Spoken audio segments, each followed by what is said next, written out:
காலேஜுங்கிறது நம்ம கால் பருவத்தை கடக்கிறதுனால அதை கால் ஏஜ் அப்படின்னு சொல்கிறோம். கால் பருவம்னா 20 பகுதி அதில் கழிஞ்சு போகுது. அதனால் காதலும் கல்லூரியும் அங்கே 9ஆம் பாவம் வேலை செய்கிறதுனால அதுக்கு 5ஆம் பாவத்துக்கு அது சுப விளைவை காட்டும். அதனாலதே கல்லூரிக்கு போனோன்னா காதல் வசப்படுறதுக்கு காரணம்.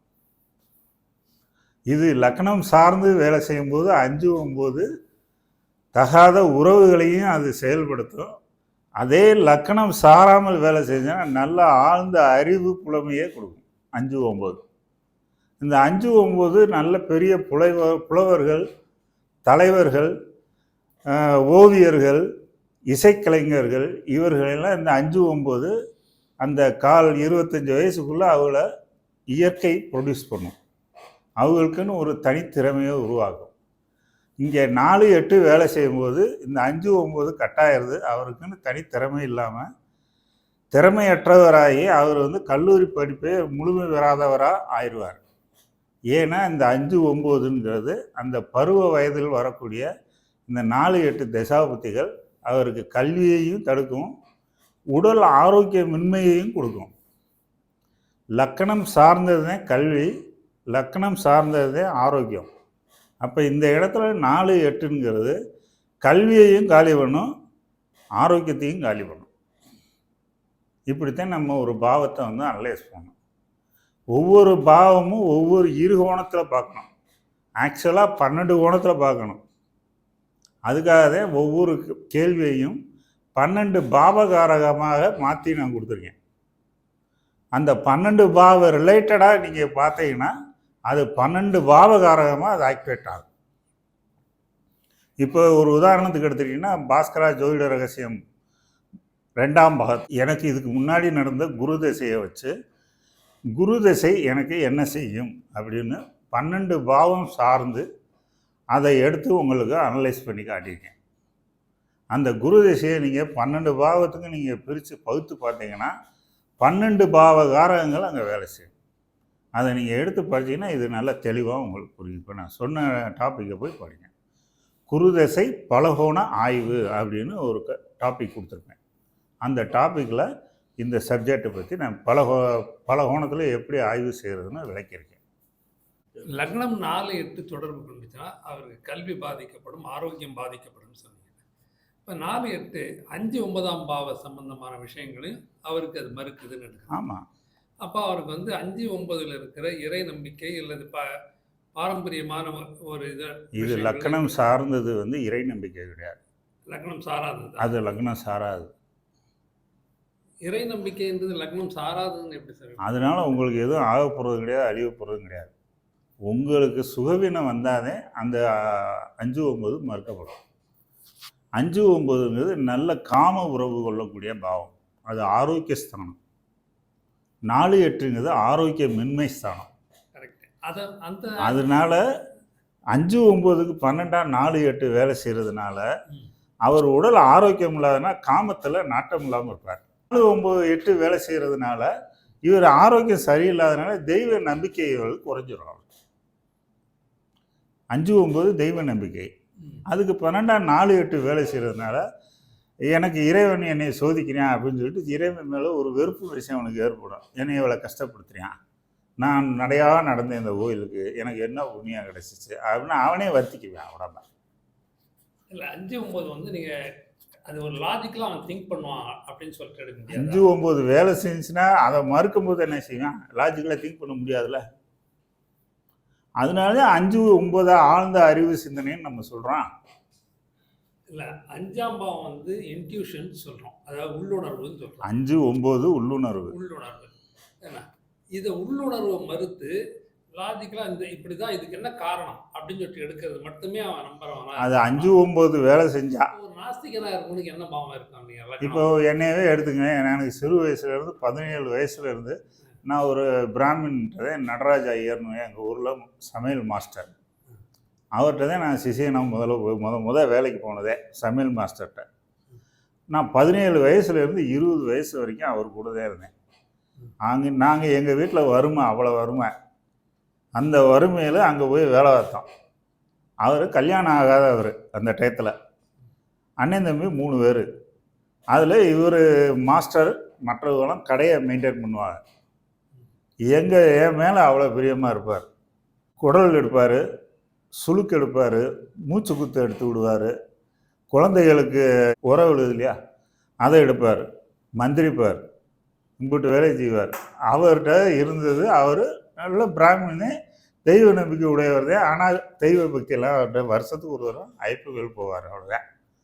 மற்றபடி எந்த கோயிலுக்கு போய் அவர் போய் சாமி கும்பிட்ற பழக்கம்லாம் கிடையாது. எங்களையெல்லாம் கேலி கிண்டல் பண்ணுவார். பண்ணிட்டு டே என்ன எதுனா நம்ம விதிப்படி தாண்டா எல்லாம் நடக்கும் ஒரே வார்த்தை சொல்லுவார். நீ அழுதாலும் புரண்டாலும் ஒன்றும் ஆக போகிறதில்ல. அவர் அன்னைக்கு வருஷம் தவறாமல் 41 வருஷம் அவர் கோயிலுக்கு போயிருக்கார், ஐயப்பன் கோயிலுக்கு. இப்போ அவருடைய நிலைமை என்னன்னு தெரியுமா? இன்றைக்கி ஒரு நேரம் சாப்பாடு அவர் கஷ்டப்படுறார். அவர் 5-9 அளவுக்கு அதிகமாக யூஸ் பண்ணுவார். தெய்வ நம்பிக்கைனாலும் வருஷத்துக்கு ஒரு தடவை கோயிலுக்கு போகிறோன்னா எல்லாம் தட்டா புடலாக செலவு பண்ணுவார். சாமியால் பூரா இவர் செலவு செய்வார். ஊரில் இருக்க 4-5 பெரிய மனுஷங்க கூட நல்ல ஃப்ரெண்ட்ஷிப் அவருக்கு. அவங்களும் சேர்ந்து வந்துடுவார். அவங்க ஃபேமிலியும் இப்போ எல்லாருடைய அந்த 5-9 ஆளுகளாக சேர்ந்து அவங்க ஃபேமிலி பூரா இப்போ சஃபர் ஆகியிருக்காங்க. ஒரு 5-9ஆம் பாவம் ஆழ்ந்த அறிவு வேலை செய்கிற ஒரு ஆஸ்பெக்டில் மட்டும் பார்க்கக்கூடாது. அது பொருளாதாரத்தையும் நம்மளை பாதிக்கும். 5-9ங்கிறது 6ஆம் வீட்டுக்கும் 12ஆம் வீடு, 10ஆம் வீட்டுக்கு 12ஆம் வீடு, 9ஆம் வீடு. அப்போ அவருடைய பொருளாதாரத்தை சரிவுகளை கொடுத்துரும். இது தெரியாமல் எல்லாருமே நான் ஆன்மீகத்துக்களை போகிறேன் அப்படின்னு சொல்லிட்டு கல்யாணம் ஆகாத நண்டு சுண்டக்கா முதற்கொண்டு ஆன்மீகன்ட்டு ஆன்மீகன் போங்க, நாங்கள் வேண்டானே சொல்லலை. அந்த பாவத்தை உங்களுடைய வயோதிக காலத்தில் இந்த 5-9 ஏக்குங்க. அப்போ உங்களுடைய மரண காலம் நல்லா இருக்கும். பால்ய வயசில் போய் அதை போய் இயக்குனீங்கன்னா பொருளாதார சிக்கலில் போய் மாட்டிக்கிறீங்க. அதனால நீங்கள் பாவங்களை பார்த்து பயன்படுத்தணும். 5-9ஆம் பாவம் சுகஸ்தானம் தான், சுபஸ்தானம் தான். சுகமும் இருக்குது, சுபமும் இருக்குது. லக்கணம் சார்ந்து வேலை செஞ்சிச்சுன்னா அது சுபம், ஆயுள் ஆரோக்கியம் நல்லா இருக்கும். லக்கணம் சாராமல் 7ஆம் பாவத்தை சார்ந்து வேலை செஞ்சுன்னா சுகஸ்தானமாக மாறிடும். பல பொம்பளை கூட நீங்கள் சுற்றிக்கிட்டு திட்டணும். அதனால சுகஸ்தானம் சுபஸ்தானம் சொன்னேன் 5-9ஆம் பாவத்தை. அப்போ பாவத்தை கத்திய கூர்மையான மாதிரி அதை பார்த்து பயன்படுத்தணும். ஒரு பாவத்தை இயக்குறேன்னு சொல்லிட்டு ஏட்டி பூட்டியாக இயக்கி 7.5 இழுத்துடக்கூடாது. எனக்கு 2ஆம் பாவம் வேலை செய்யுது அப்படின்னா என் மனைவி 7ஆம் வீட்டுக்கு அது 8ஆம் வீடு தானே. அப்போ எனக்கு பொருளாதாரம் வருதுன்னா என் மனைவிக்கு ஆயுள் பிரச்சனை ஏதாவது வில்லங்கங்கள் வரப்போகுதுன்னு தானே அர்த்தம். இது என் வாழ்க்கையில் நான் ஒரு அனுபவத்தை சொல்கிறேன். ஒரு நாள் புதன் ஸ்டார் அன்னைக்கு ஆரம்பிக்க போகுது. புதன் ஸ்டார்ல விருச்சகத்தில் கேட்டை நட்சத்திரத்தில் என்ட்ரி ஆகிறேன். அதாவது காலையில் 9:30 மணிக்கு புதன் புதன் ஸ்டாருக்குள்ள நுழையிறான். அனுசத்துல இருந்து கேட்டைக்குள்ள நுழையிறான். அன்னைக்கு சந்திரன் புதனுடைய நட்சத்திரத்தில் அதே கேட்டை நட்சத்திரத்தில் 12:30 மணிக்கு உள்ள என்ட்ராகிறான். அப்ப 12:30 மணியில இருந்து புதன் புத்தி 4:30 மணி நேரம் அன்னைக்கு அந்த அனுசரிச்சு கேட்டை நட்சத்திரத்தில். சரி, இந்த 4:30 மணிக்குள்ள புதன் ஸ்டாருக்குள்ள போறேன். சந்திரனும் புதன் சப்புல போறேன். அன்னைக்கு புதன் கிழமை லக்கணம் விருச்ச லக்கணம் 2 மணிக்கு வருது, கேட்டை நட்சத்திரம் வருது. இந்த டயத்தில் நம்மளுக்கு ஏதோ ஒரு பல்கா பணம் கிடைக்க போகுதுன்னு நான் லக்கணம் சாராமல் சிந்திச்சுக்கிட்டு இருக்கேன்.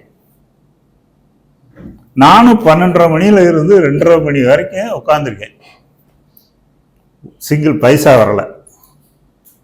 மண்டை காஞ்சு போய் அங்கே வீட்டுக்கு வரேன். வந்தால் என் ஒய்ஃபை சாப்பாடை எடுத்து வைன்னு சொல்கிறேன். என் ஒய்ஃபு எந்திரிக்காமல் அது அம்மாவை விட்டு அம்மா சாப்பாடை எடுத்து வைமா அவருக்கு அப்படின்னு சொல்கிறான். சொன்ன உடனே ஒரு முறைச்சிட்டு என் ஒய்ஃபை பார்த்தேன். அவளுக்கு தலையை குடிஞ்சு பேசாமல் உட்காந்துட்டான். சாப்பிட்டுக்கிட்டு இருக்கும்போது ஒன்றுமே சொல்லலை. சாப்பிட்டு முடிஞ்சோன்னே ஏன் நீ சாப்பாடு வைக்க மாட்டியா அப்படின்னு கேட்குறேன். அப்போ காலை காட்டுறா. ஆஸ்பத்திரி போய் 12 தையல் போட்டு வரான். எத்தனை மணிக்கு ஆச்சு அப்படின்னு கேட்குறேன். 12:30 மணிக்கு ஆச்சுன்றான். புதன் எனக்கு 2ஆம் பாவமே. எனக்கு புதன் 2, 4, 10ஆம் பாவம் பத்தினாதான். என் மனைவி ஸ்தானத்திலிருந்து அது 4, 8, 10 இல்லையா? நான் பணம் கிடைக்கும்னு எதிர்பார்த்துக்கிட்டு இருக்கேன். என் ஒய்ஃபு பஸ்ஸில் இருந்து இறங்கும்போது சிலிப்பாகி கீழே விழுந்துட்டா. அந்த பஸ்ஸில் இருந்த தகடு பிசுறு காலில் கீச்சு 12 டிச்சிங் போகிற அளவுக்கு கிழிச்சு விட்டுச்சு. அப்போ நான் 2ஆம் பாவம் பணம் கிடைக்கும்னு தான் நான் யோசித்தேன். ஆனால் அதே நேரத்துக்கு ஒரு நிகழ்ச்சி நடத்தி கொடுக்குறதுல இயற்கை. அப்போதான் யோசித்தேன், நம்ம லக்கணம் சார்ந்து யோசிச்சுக்கிட்டு இருந்தோம், அங்கே லக்கணம் சாராமல் 7ஆம் பாவத்தை சார்ந்து இங்கே வேலை செய்யுது அப்படிங்கிற இந்த கண்டுபிடிப்புத்தேன் 12 பாவம் சார்ந்தும் ஒரு பாவம் செயல்படும் அப்படிங்கிறத கண்டுபிடிச்சேன். அதை வச்சுத்தேன் கிரககாரகம் பாவகாரகம் இரண்டையும் 12 போகுது. இது எப்போ நடந்துச்சு தெரியுமா? எனக்கு 92ல் கல்யாணம், 94ல் இந்த நிகழ்ச்சி நடக்குது. அப்போ பாவங்கள் எப்படி வேலை செய்யுது? பாசாங்கு பண்ணுதுன்னு சொல்லுவோம், நடிக்குதுன்னு சொல்லுவோம் இல்லையா? எதுக்காக? எந்த பாவத்தை சார்ந்து நடிக்குது அப்படின்னு பார்க்கணும். அப்பத்தான் அதனுடைய உண்மையான சுயரூபம் இது இன்னதே செய்யும் அப்படின்னு சொல்றோம். என்கிட்ட 2ஆம் பாவம் இயங்குது சார், அது 7க்கு 8 இயங்குது. அதனால என் மனைவிக்கு விபத்தை கொடுத்து காலில் அடி போட வச்சிருச்சு. அதே எனக்கு பணமா 2ஆம் பாவமா பணமா வேலை செஞ்சுச்சுன்னா எனக்கு ஒரு பெரிய தொகையை கொடுத்துருக்கும். இப்படித்தான் எடுக்கணும். 12 பாவம் சார்ந்து எப்படி வேணாலும் இயங்கலாம் சார். லக்னம் சார்ந்து லக்னம் சாராம எனக்கு பணம் வரும்னு எதிர்பார்த்துருந்தீங்க. ஆனா அதுக்கு 7ஆம் பாவம் சார்ந்து மனைவி பிரச்சனை கொடுக்குது. அது இப்படிதான் இயங்குன்றது நம்மளால கண்டுபிடிக்க முடியாது. நம்ம ஒரு விஷயத்துல இன்வால்மெண்ட் ஆகும்போது தான். ஒன்றும் இல்லை, நேற்று காலையில் 10:30 மணிக்கு ரிஜிஸ்டர் ஆஃபீஸுக்கு போகிறேன். எனக்கு இந்த வீட்டுக்கு எம்ஓடியை கேன்சல் பண்ணுறக்காண்டி லாயர் வந்திருக்காங்க. லாயரு உள்ளே போயிட்டு வந்தவர், சார் சர்வர் வேலை பார்க்கல, கொஞ்சம் லேட்டாகுங்க சார் அப்படின்னு சொன்னேன். நான் இங்கேருந்து போகும்போதே சனி புத்தி ஓடிக்கிட்டு இருக்கு, என்ன செய்ய போகுது தெரியலன்னு நினச்சிட்டே போகிறேன். நான் போகிற காரியம் ரிஜிஸ்ட்ரேஷனை கேன்சல் பண்ணுறது தான். அப்போ 3/9ஆம் பாவம் தான் அங்கே வேலை செய்யணும். அந்த 3/9க்கு எகென்ஸ்டாக அந்த நேரத்துக்கு சனி புத்தி ஓடுது. சனி எனக்கு ஆல்ரெடி 3/8க்கு தொடர்பு இல்லையா? இப்போ குரு ஸ்டார் சனி செவ்வாய்ல போகிறானா? அப்போ இந்த சனி புத்தி சனி அந்தரம் 11:49 முடியுது, 59 நிமிஷத்துக்கு முடியுது. அப்போ கூட இந்த லாயர்கிட்ட சொல்கிறேன், சார் 11:59க்கு மேலே தான் சார் சர்வரே வேலை செய்யும், அதனால் நம்ம இப்போ வெளியில் போகிறது வேஸ்ட்டு, வெளியே போய் டீயை சாப்பிட்டு வரோன்னு சொல்லிட்டு கூப்பிட்டு போய் டீயை சாப்பிட்டுட்டு கரெக்டாக 11:45க்கு மேலே ஏறி வரிசையில் உட்காந்துச்சு. இதே என்ன தான்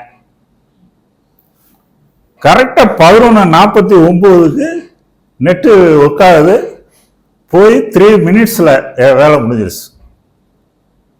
11:59க்கு நெட்டு ஒர்க் ஆகுது. நான் 12:03 பேப்பரை வாங்கிட்டு வெளியே வந்துட்டேன். நான் வெளியே நிற்கிறேன். நான் இதை சொல்லிக்கிட்டு இருக்கும்போது எனக்கு முன்னாடி ஒருத்தர் நின்று கவுன்சில் பார் போடுறது. அவர் என்ன சார் நீங்கள் சொன்ன மாதிரி கரண்ட் வந்துருச்சா அப்படின்ட்டேன். என் வேலையை முடிச்சு வாங்கிட்டேன் சார், எனக்கு இந்த இத்தனை மணிக்கு முடியும்னு என் ஜாதகப்படி நான் சொன்னேன். உங்களுக்கு அந்த ப்ராப்தம் தெரிஞ்சால் இது கண்டினியூ ஆகுது சார், இல்லாட்டி அதுக்குள்ள சர்வர் ப்ராப்ளம் ஆயிரு, சீக்கிரம் போங்க சார்னு அவரை அனுப்பிச்சுட்டேன். அப்ப நான் இந்த விஷயத்துல இன்வால்வ்மெண்ட் ஆகுறேன் அப்படிங்கிற விஷயம் தெரிஞ்சிருச்சுல எனக்கு. அப்ப அதுக்கு 3/9 வேலை செய்யணும். ஏன் ஜாதகத்துல 3/8 வேலை செய்யுதுல, அப்ப அந்த சனி அந்தரம் வரைக்கும் அது செய்யாது இல்லையா? இதுதான் பாஸ்கர ஜோதிடம். என்ன அது ஒரு வெப்பன்ஸ் மாதிரி, நம்ம எங்கே போனாலும் எந்த இடத்துலையும் எதையும் யூஸ் பண்ணி நம்ம அதில் வெற்றி கொள்ள முடியும். அப்போ ஒரு நிகழ்ச்சி இன்வால்மெண்ட்டோ அல்லது இன்வால்மெண்ட்டுக்குரிய கேள்வியோ கரெக்டாக இருந்தாலே நம்ம வந்து அதுக்கு ஆன்சர் சொல்ல முடியும். நான் வீட்டுக்குள்ளேயே உட்காந்துட்டு எனக்கு 4-8 வேலை செய்ய போது ஆக்சிடென்ட் ஆகுன்னு நான் சொல்லிக்கிட்டே இருந்தேன்னு என்ன அர்த்தம்? வாகனம் ஓட்டுனாலே ஆக்சிடென்ட் ஆகும். புரியுதா? அப்போ ஒரு பாவம் அதுவாக வேலை செய்யாது, நம்ம இன்வால்மெண்ட் ஆகணும். அந்த இன்வால்மெண்ட் ஆகும்போது அந்த தசாபத்தி அந்த கேள்விக்குரிய பாவத்துக்கு அது வேலை செய்யும். இப்போ நீங்கள் ஒரு பலசர கடைக்கு போறீங்க, பொருள் வேணும்னா என்ன பொருள் எடுத்து கொடுப்பேன்?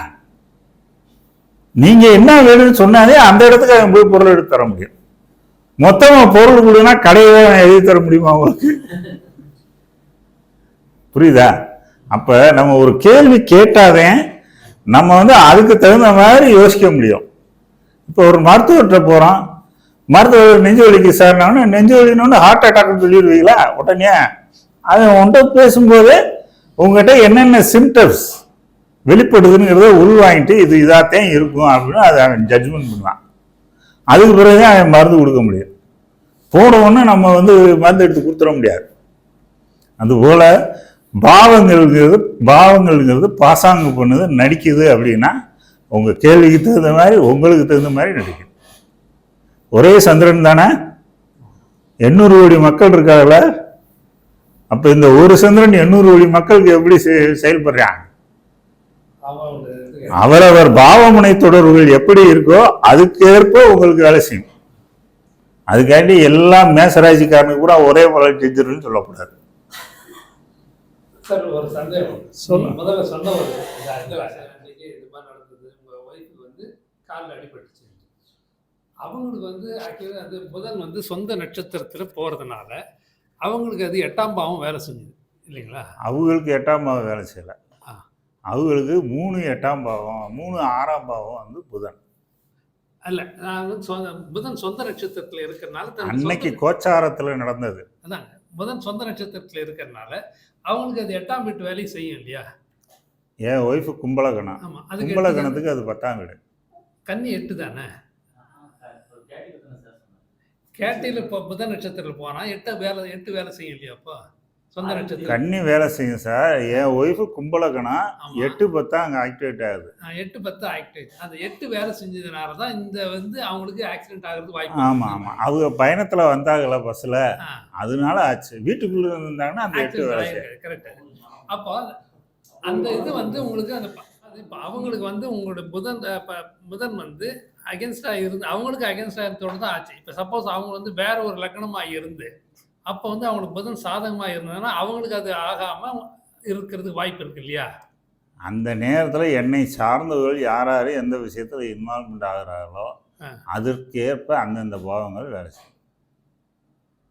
என் ஒய்ஃபு தான் அந்த நேரம் எனக்கு குழந்தை இல்லை, மேரேஜ் ஆகி ஃபஸ்ட்டு சைடு இறந்து பிறந்துருச்சு. அந்த டைம் நானே என் ஒய்ஃபு மட்டும்தான் இருக்கோம். நான் 12 மணிக்கு சாப்பிட போகிறேன். என் ஒய்ஃபு 11:30 மணிக்கு சாப்பாடு கொண்டு வரேன்னு காலையில் சொல்லிட்டா, வாடிப்பேட்டிலேருந்து கொண்டு வரேன்னு. நான் அதுக்கேற்ப 12 மணிக்கு மேலே போகலான் இருக்கும்போது இந்த கான்செப்டை ஆராய்ச்சி பண்ணிட்டு இருக்கும்போது, சரி இன்றைக்கி 2:30 மணி வரைக்கும் எங்கேயும் போகக்கூடாது, யாரும் வந்து பணம் கொடுப்பாங்க அப்படின்னு சொல்லிட்டு எதிர்பார்க்குறேன். பணமே கிடைக்கல. அதுக்கப்புறம் வீட்டுக்கு வந்து ஒரு பழைய தெரியுது. அதே நேரத்தில் புதன் புத்தி ஆரம்பித்த நேரத்தில் புதன் புத்திக்குள்ளார என் ஒய்ஃபுக்கு அந்த பாவம் 8ஆம் பாவம் வேலை செய்யும். புதன் ஸ்டாரில் கேட்டை நட்சத்திரத்தில் இருந்ததுனால என் ஒய்ஃபுக்கு கும்பலக்கணத்துக்கு அது 8 10 ஆக்டிவேட் ஆயிடுச்சு. என் ஒய்ஃபுக்கு 3 6ஆம் பாவ புத்தினாதான் புதன், அதனால 3 6 8 10 வேலை செய்யுது. அதான் அதை நான் என்னுடைய சந்தேகம் என்னன்னா, இப்போ அவங்க வந்து வேற லக்னமாக இருந்து அந்த 8 அவங்களுக்கு ஆப்ரேட் ஆகாதுன்னு அவங்களுக்கு அந்த இது நடக்கும், ஆக்சிடென்ட் ஆகாது, அவங்க சம்மந்தப்பட்ட விஷயங்கள் நடந்திருக்காது எதுவும். அதான் கேட்க வந்தேன். யாரு எந்த விஷயத்துல இன்வால்மெண்ட் ஆகிறோமோ அதுக்கு நான் இன்வால்மெண்ட் ஆயிருந்தேன்னா எனக்கு 2 4 8ங்கிறது அப்போ வந்து 7க்கு 2 வந்து அது வேலை செஞ்சிருக்காது. 8ஆம் பாவ வேலை செய்யறதுன்னா நான் யாரையாவது அந்த டயத்தில் போய் பணம் கேட்க போயிருந்தேன்னா அவங்க ஆள் இருக்க மாட்டாங்க. அப்போ அந்த மாதிரி எடுத்துக்கலாம் அவங்க. அதனால நான் என் இடத்த விட்டு போகாமல் 4 வேலை செய்யுதுல உட்கார்ந்த இடத்துல வருமானம் வரும் அப்படின்னு எதிர்பார்த்தேன். ஆனால் என் வீட்டில் சார்ந்த என் மனைவிக்கு அடிபட்டுருச்சு. அப்போ அதுதான் இப்போ நம்ம எதிர்பார்க்குற ஒரு தசை வந்து நமக்கு எப்போ சாதகமாக இருக்குமான்றது பார்க்கும்போது நம்மளுடைய பார்ட்னருக்கு வந்து எப்படி அது பாதகமாக அமையுமான்னு நினச்சது அவங்களுக்கு அந்த பாதகமான தொடர்பு இருந்தால் தான் அமையும், இல்லைன்னா அது அமையாது. கீதா என்ன சொல்லுது, நீ என்ன நினைக்கின்றாயோ அதுவாக நீ மாறுகிறாய் அப்படின்னு சொல்லுது. பாஸ்கராஜோட என்ன சொல்லுது, நம்ம என்ன கேள்வி கேட்கின்றோமோ அதற்கேற்ப நம்மளுக்கு பலன்கள் நடக்கும்னு சொல்கிறோம். சப்போஸ் மேடம் வந்து அன்னைக்கு பிரயாணம் பண்ணாம இருந்திருந்தாங்கன்னா நீங்க கடையிலே பார்க்கலாம் அன்னைக்கு உங்களுக்கு பணம் வந்திருக்குமா? வந்திருக்கிறதுக்கு வாய்ப்பு இருக்குது. அப்ப ஏதோ அந்த நேரத்துல ஏதோ அந்த நேரத்தில் ஏதாவது ஒரு ஃபங்க்ஷன் தான் ஆகும். எல்லா ஃபங்க்ஷனும் நடக்க கட்டாயம். அதுவும் நடக்கும் இதுவும் அப்படிங்கிறது கிடையாது, ஒண்ணுதான் நடக்கும்.